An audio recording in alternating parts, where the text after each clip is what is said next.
I was ready to collect my husband's inheritance, but then a homeless man spoke. But before I share my story, please take a minute of your precious time to support our channel. Your support and love keeps us going. I never imagined that one quiet Thursday could change my life forever. At 61, I thought I had already faced the worst storms a person could endure. My husband Calvin's death just 4 months ago had left me hollow, but I was surviving, day by day, breath by breath, because that's what he would have wanted. The call from the attorney's office came mid-morning. Mrs. Jacobs, we're prepared to move forward with the estate settlement this afternoon. Can you be here at 3? The woman's voice was clipped and formal, almost mechanical. I agreed immediately. After waiting for months, I wanted nothing more than to close this painful chapter. I slipped into a deep brown dress Calvin had always loved. He bought it for me on our 37th anniversary. Around my neck, I clasped the simple gold chain he had given me on our wedding day. When I glanced in the mirror, I barely recognized the tired face staring back. The grief of the past months had etched fresh lines around my eyes and streaked my black hair with silver. The drive to the center of New Crest City took longer than expected. Traffic crawled, my fingers tapping nervously on the steering wheel. I didn't know why anxiety was twisting my stomach. Calvin and I had reviewed his will more than once. Everything was meant to pass to me, with something set aside for our daughter Patrice and her children after my passing. It should have been straightforward. I pulled into the parking structure beneath the law building, cut the engine, and gathered the papers I had been told to bring. As I stepped out, I heard a man's voice echo through the concrete. "Ma'am, don't go in there yet." I spun around. From behind a pillar stepped a man in his mid-50s. His jacket was frayed, his jeans worn thin, boots scuffed beyond repair. His face bore the weather-beaten look of someone who had slept under the open sky too many nights. Instinct told me to hurry toward the elevator, maybe even run. Calvin had always warned me about strangers in dark garages, but his eyes stopped me. They weren't wild or threatening, they were pleading. "Please, ma'am, I need to tell you something." He kept his distance, hands raised in reassurance. "You're Mrs. Jacobs, right? Calvin's widow." My pulse quickened. "How do you know my name?" "I used to work upstairs at Foster & Cole," he explained quickly. "They fired me a month ago, but before I left, I overheard things. Things about your husband's will." The name of the law firm made my breath catch. Foster & Cole, the very office I was on my way to. "Your son-in-law," the man continued, lowering his voice. "Naomi has been talking with people in that office. There are papers, false ones. She's trying to paint you as unstable, saying you've been forgetful, confused. She's claiming you're unfit to handle the estate." His words slammed into me like a fist. My hand gripped the car for balance. "That's impossible," I whispered. "I've never been diagnosed with anything. I'm fine." "I know," he said firmly. "That's why I've been waiting here, hoping to warn you. Naomi told Mr. Foster you probably wouldn't even remember the appointment." Heat surged through me, burning away my fear. How dare she? How dare anyone question my mind? The man leaned closer. "There's more. She's been forging documents, making it seem like your husband wanted changes in his last weeks. Reports that he worried you couldn't manage finances." The garage spun around me. None of this made sense. Calvin had trusted me completely. I had handled our household accounts since the first year of our marriage. "Why are you telling me this?" I asked, studying his face. "Because Mr. Jacobs was good to me, and because what they're doing isn't right." "My name's Reggie," he said quietly. "I was a paralegal there for over a decade before I found out too much about the shady work they were doing." My heart pounded. They've made a business out of it, fixing wills, cutting out inconvenient heirs. And your daughter-in-law has been paying them well to do it. The elevator dinged in the distance. Reggie stepped back. "Be careful in there. They expect you to sign papers without reading closely. Don't let them rush you." Before I could speak, he slipped into the shadows between parked cars. I stood frozen, torn between disbelief and dread. Part of me wanted to dismiss him as delusional, but something deep inside told me he was telling the truth. Naomi, my daughter-in-law of nearly a decade. I thought of her practiced smiles, the way she whispered to Patrice whenever I walked into a room. The quiet resentment I'd sometimes caught flickering in her eyes. My hand shook as I pressed the elevator button. Just before the doors closed, I spotted Reggie again, watching from behind a pillar, his expression full of warning. The ride-up felt endless. When the doors opened, the law firm's polished reception seemed more like a trap than a place of business. Dark wood, gleaming marble, hushed voices. Mrs. Jacobs, the receptionist greeted with a rehearsed smile. They're waiting for you in conference room B. As I walked the hallway, each click of my heels on the floor echoed my dread. Behind the frosted glass of the conference room door, I saw silhouettes at a table. One of them, I knew instantly, Naomi's lean frame and perfectly styled hair. I drew a deep breath and pushed the door open. Conference room B was designed to intimidate. Sleek walnut table, leather chairs that swallowed you whole, a wall of city views that made everyone inside feel small. 3 attorneys sat on one side, sharp suits, blank faces. Naomi sat opposite them, posture perfect, fingers spinning her wedding band as if it were a tiny wheel she could drive in any direction she pleased. Mrs. Jacobs, said the lead attorney, a narrow-faced man with a tie knotted too tight. I'm Lionel Foster. Please have a seat. We have several documents for your review and signature. Naomi's smile bloomed the instant my eyes met hers. For a fleeting second, I thought I saw surprise, maybe fear, before the sweetness slid back into place. Auntie Ruth, she said softly, using the title she'd adopted years ago when she married into our family. We're so glad you made it. I set my purse on the table and stayed standing. Before I sign anything, Mr. Foster, I want to know exactly what we're discussing. A woman attorney to his right, Ms. Carter, shifted a stack of folders forward. There have been amendments to Mr. Jacobs's estate plan, she said, voice precise. In his final weeks, he expressed concern about the complexity of financial matters and she skimmed a page, increasing difficulty managing day-to-day tasks. Stop, I said, surprised by the steel in my own voice. What difficulty? Naomi finally looked up, eyes trembling with practiced concern. Auntie Ruth, nobody's accusing you of anything. Calvin just wanted safeguards. We were worried. We? I asked. Family, she murmured. All of us. Miss Carter slid a folder toward me. Inside, typed statements, what appeared to be clinic summaries, and glossy photos. One page bore Naomi's tidy looping script. Ruth became agitated when asked about basic purchases, misplaced cash, accused Patrice of meddling with bills. Another page claimed I confused dates, forgot names, mismanaged utilities. A photo showed me at our neighborhood market, smiling, mid-conversation with the cashier, captioned as evidence I couldn't complete a simple transaction. My hands shook, but my voice did not. These are lies. Foster folded his fingers. Mrs. Jacobs, no one is attacking you. Your husband sought to protect you. The suggested structure is a managed trust. Your daughter Patrice would serve as trustee with your son-in-law Naomi as co-signer for administrative tasks. You would receive a generous, monthly stipend while major disbursements are overseen. Co-signer, I repeated, eyes flicking to Naomi. And who suggested that? It's standard, Foster said. Standard, I echoed. The word tasted sour. Something blinked in the far corner. Small, red, steady. A recorder. Are you taping this? I asked. It's routine for settlements, Miss Carter said. Routine, I said again, quieter. A knock interrupted us. The receptionist had appeared. Mr. Foster, there's someone urgent at the front. He says he has materials relevant to this session. Foster's jaw tightened. We're not taking interruptions. He said his name is Reggie Miles. Naomi's face drained so fast it startled even me. The ring stopped spinning on her finger.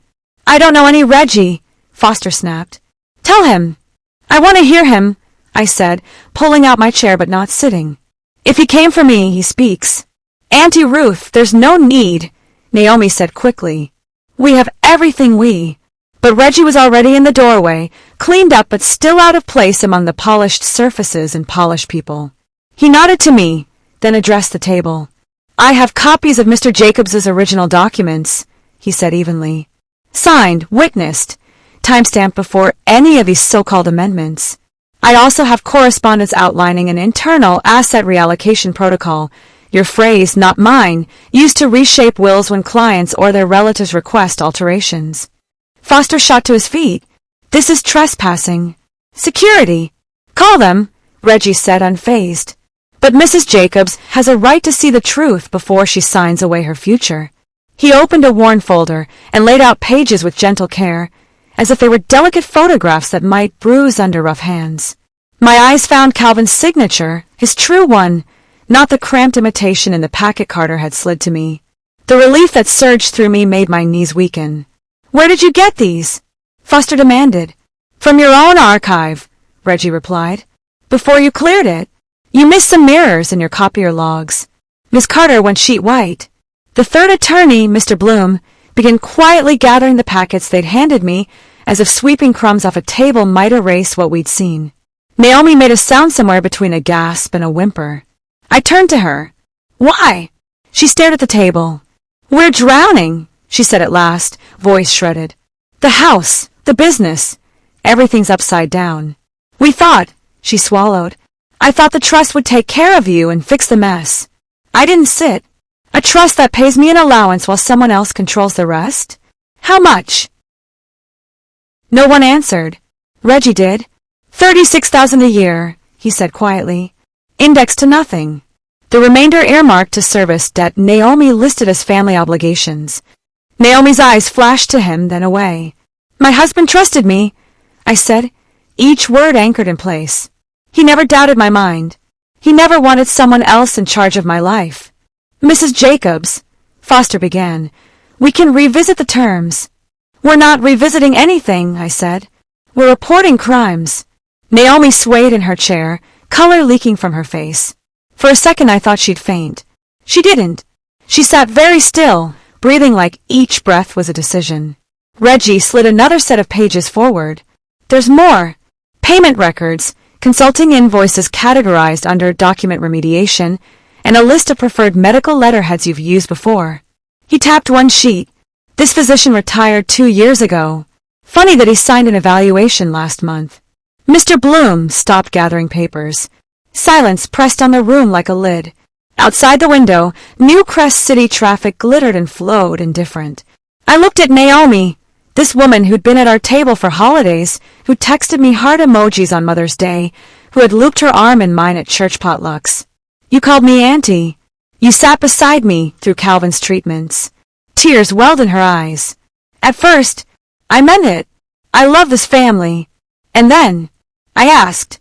"And then the numbers didn't add up," she whispered. "Every month, less air. I did math at 3 in the morning, and it just never balanced. I told myself a structured trust was responsible, that it was protection." Her mouth trembled. "I told myself you'd be safer that way. I thought of the red light in the corner, winking like an unblinking eye." "Turn that recorder off," I said. No one moved. "Turn it off," I repeated, and Reggie, who had no authority here, walked to the corner, pressed a button and stilled the light. "Thank you," I said to him. Then, to the lawyers. "Call the police." Foster's nostrils flared. "Let's not be dramatic, Mrs. Jacobs. We can mediate." "This is not a disagreement," I said. "It's fraud." Reggie's phone was already in his hand. "I'll make the call." Naomi finally broke. "Ruth, please," she whispered. "Don't do this." "You already did," I said. She folded, shoulders bowing as if invisible hands had pressed down hard, and for an instant I saw the human weight of what she'd done. Fear, pride, desperation braided into something sharp enough to cut. But pity had no seat at this table today. The security team arrived first, confused by the suits and the silence. Then 2 officers from New Crest's Financial Crimes Unit stepped in, followed by a detective with warm brown eyes and a voice that carried gently but left no space for nonsense. "Detective Imani Rhodes," she said, flipping open a notebook. "Let's start with names and roles, then documents." Foster blustered. Bloom deflated. Carter stared at her hands. Naomi answered every question with a halting honesty that felt less like courage and more like collapse. When Detective Rhodes finished photographing the papers and gathering preliminary statements, she turned to me. "Mrs. Jacobs, I'm going to ask you to come down to the precinct later to formalize your statement. For now, if you're willing, I'd like to hear how your relationship with Ms. Naomi Jacobs developed." "Naomi Washington," Naomi said softly, eyes on the table. I kept my name. Detective Rhodes nodded, then looked back to me. I drew a breath and tasted the faintest edge of relief. Calvin's true signature still lay under my fingertips, steady as ever. "We welcomed Naomi into our family 9 years ago," I began. Was married to our daughter, Patrice." Detective Rhodes's pen moved, calm and certain. "Start from the beginning," she said. I did, and as the story unspooled, puzzle pieces I hadn't known were pieces clicked into place, one by one, until the picture no longer lied to me. Detective Rhodes leaned back in her chair, her pen paused above the page. "Tell me when you first noticed anything off," she said. I closed my eyes for a moment. Images flickered. Naomi's smile when she first joined our family, the way Patrice glowed when she introduced her fiancé. "At first, she was perfect," I admitted. "Charming, helpful, always saying the right thing." Calvin and I were relieved Patrice had found someone kind. I swallowed. But 3 or 4 years ago, Naomi started dropping little hints. Nothing bold, just suggestions. "Ruth, are you sure you remember that conversation?" Or she'd tell Patrice, in front of me, that I seemed tired or confused. At the time, I brushed it off. I thought she was just overprotective. Naomi's voice cracked from across the table. I was concerned. "No." I cut her off, my own voice sharper than I expected. "You were planting seeds, making me doubt myself." Detective Rhodes turned to Reggie. "And what did you observe at the firm?" Reggie opened a worn notebook, pages filled with meticulous handwriting. "About half a year ago, Naomi started meeting with Foster privately. First it was occasional, then weekly. She brought in so-called medical reports, statements supposedly from neighbors, even candid photos of Mrs. Jacobs, always framed to suggest confusion or incompetence." "What kind of photos?" Rhodes asked. "Her at the grocery store, at the bank, even outside her church. The captions were lies." He slid one toward the detective. It showed me at a checkout counter, smiling at the cashier while bags were packed. The typed caption beneath, "Unable to count cash, displayed distress, needed assistance." My fists clenched. "You were following me," I whispered, documenting my life like I was some case study. Naomi looked down at her lap, tears dripping onto her blouse. "The lawyers said they needed proof. I gave them what they asked for." "Proof of what?" I demanded. "Of me buying groceries? Proof that I lived my life." Detective Rhodes's expression was neutral, but her eyes flicked with understanding. She turned back to me. "Mrs. Jacobs, were you aware of any financial stress in their household?" "No," I said firmly. Patrice and Naomi always presented well. New cars, a nice townhouse in Glenridge, vacations every summer. Naomi's shoulders sagged. "All debt. The house had 2 mortgages. Patrice's design studio barely stayed afloat. The vacations, credit cards. By last winter, we owed nearly $200,000. The number hit me like a slap. My throat tightened. 200,000? Patrice never told me. She didn't know the full amount, Naomi admitted bitterly.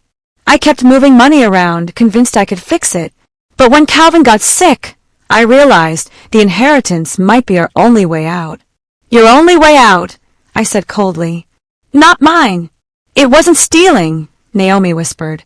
"We were going to make sure you had everything you needed. The trust." Reggie cut in. "The trust would have paid you $36,000 a year, while the rest went to cover their debts." I saw the calculations. My chest ached, not just from anger but from betrayal. This wasn't simply about money. It was about control. Over me, over Calvin's legacy, over every choice I might make for the rest of my life. "Does Patrice know?" I asked, my voice quiet but sharp. Naomi hesitated.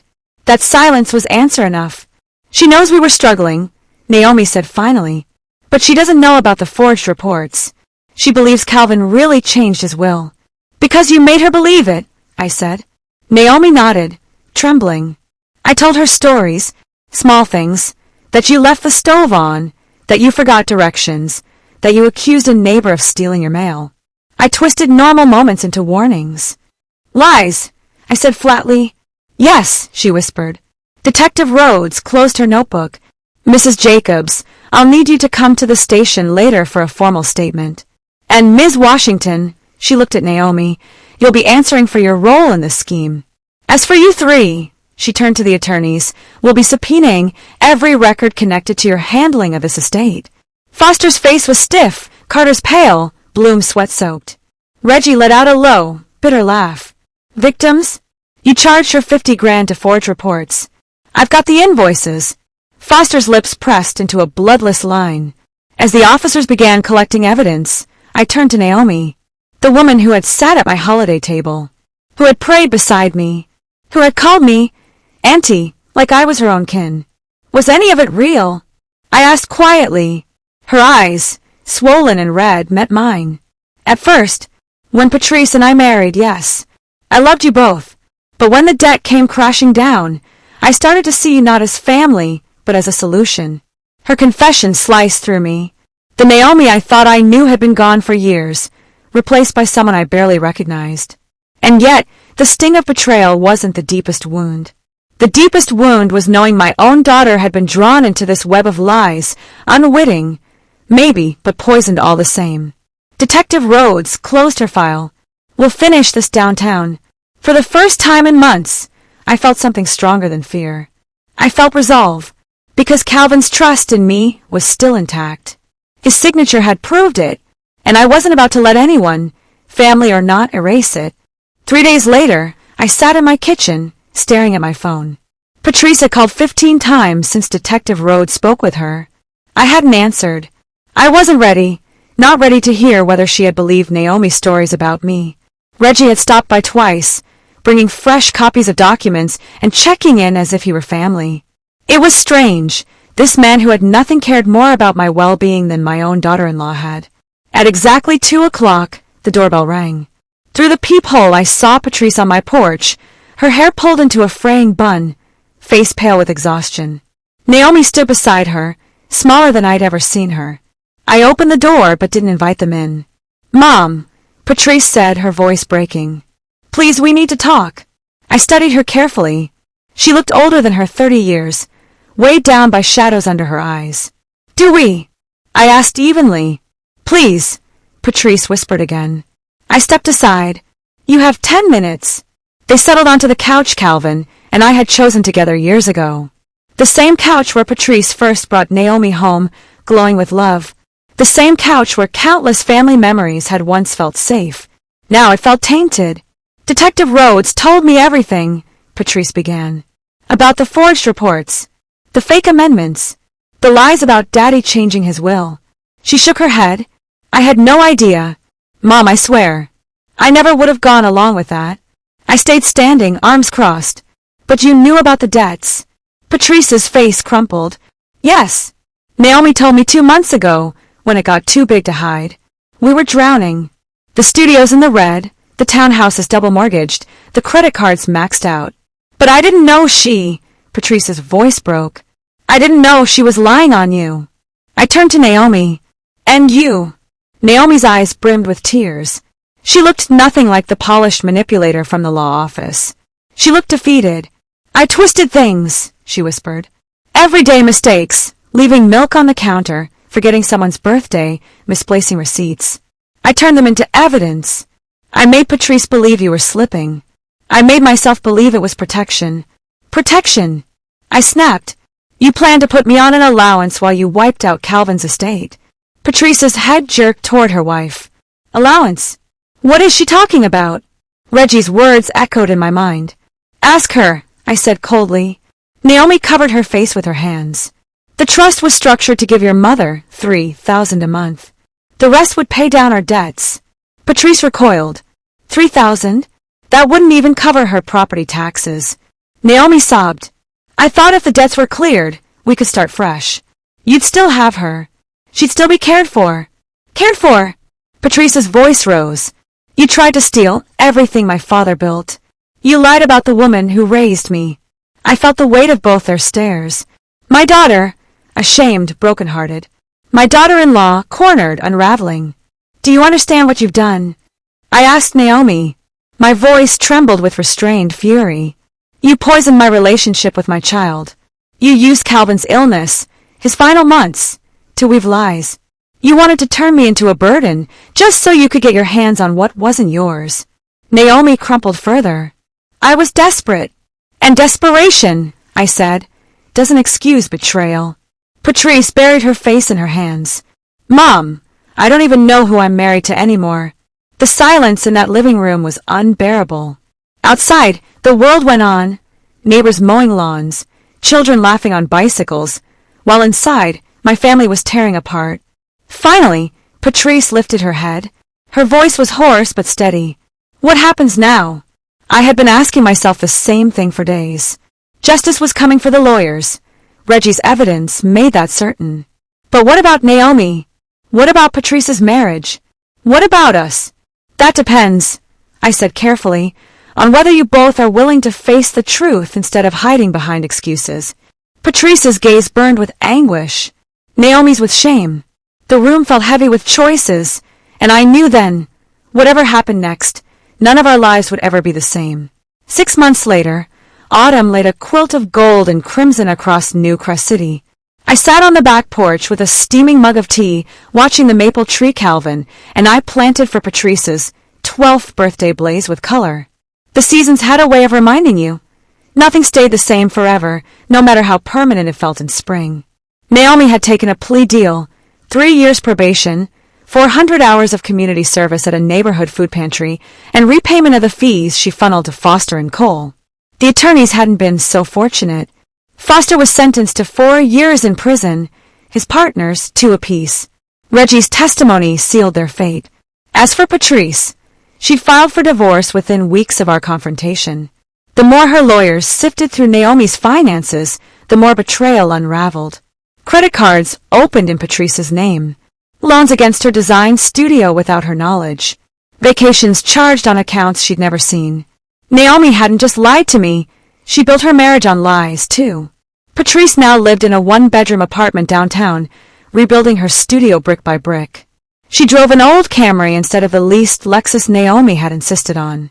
Yet when I saw her each week for coffee, I recognized a steadiness in her I hadn't seen in years. Stripped of deception, she was finding herself again. Reggie, meanwhile, had become family in every sense. I gave him the small loft above Calvin's old workshop, and he took on part-time work tending the garden and fixing things around the property. Watching him rebuild from nothing reminded me that integrity could survive even when everything else was stripped away. One bright October morning, Reggie walked across the yard with 2 mugs. "Figured you'd like company," he said, setting one beside me. I smiled. Always. We both knew what day it was. Naomi's probation officer was checking her hours at the pantry. Reggie often crossed paths with her there. "She works hard," he admitted. "Doesn't talk much. I think she's starting to understand what real desperation looks like." I didn't answer right away. Part of me wanted her to suffer, to taste the weight of what she'd done. But a larger part of me, maybe the better part, just hoped she'd change. That she'd never again be capable of such cruelty. That afternoon Patrice came by, her shoulders less heavy than before. She showed me a photo on her phone, a modest storefront with Jacob's studio painted across the window. "I signed a lease," she said, pride sparking in her tired eyes. Calvin would have been proud. I told her so. She reached for my hand. "Mom, can you ever forgive me? For believing her? For doubting you?" I squeezed her fingers. Forgiveness isn't one moment. It's a choice I make every day. Some days it's harder. But yes, Patrice, I forgive you. Because you were misled, too. And you've chosen to see the truth. Her tears fell, but they weren't bitter. They were cleansing. As evening fell, I sat alone on the porch, watching the sky turn shades of violet. For the first time in years, I felt stillness. Calvin's love lingered in the house he built, the values he left in our daughter, the security he worked a lifetime to provide. Naomi's scheme had failed not only because Reggie exposed it, but because the foundation Calvin and I built was too strong for lies to topple. I was 61 years old, and somehow it felt like I was stepping into the best chapter of my life. Not because everything was perfect. It wasn't. And that is how I reclaimed not finally just Calvin's legacy, my own strength, but my own dignity. I raised my mug to the horizon. Betrayal cut deep. "We made it, Calvin." Yet truth ran deeper. I whispered. What was meant to strip me of control and for the first time in a long time I believed firm, of choosing honesty over convenience, and of recognizing that strength can bloom even in the shadow of loss. Now I want to hear from you. What would you have done if you discovered your own family plotting against you? Could you forgive them, or would the betrayal be too much? Share your thoughts in the comments below. I read every single one, and your stories matter. Don't forget to like this video if it moved you, and subscribe for more powerful true life stories of resilience and justice. Hit the notification bell so you never miss the next one. Because the truth is, life will test us all, but the choice to rise belongs only to us.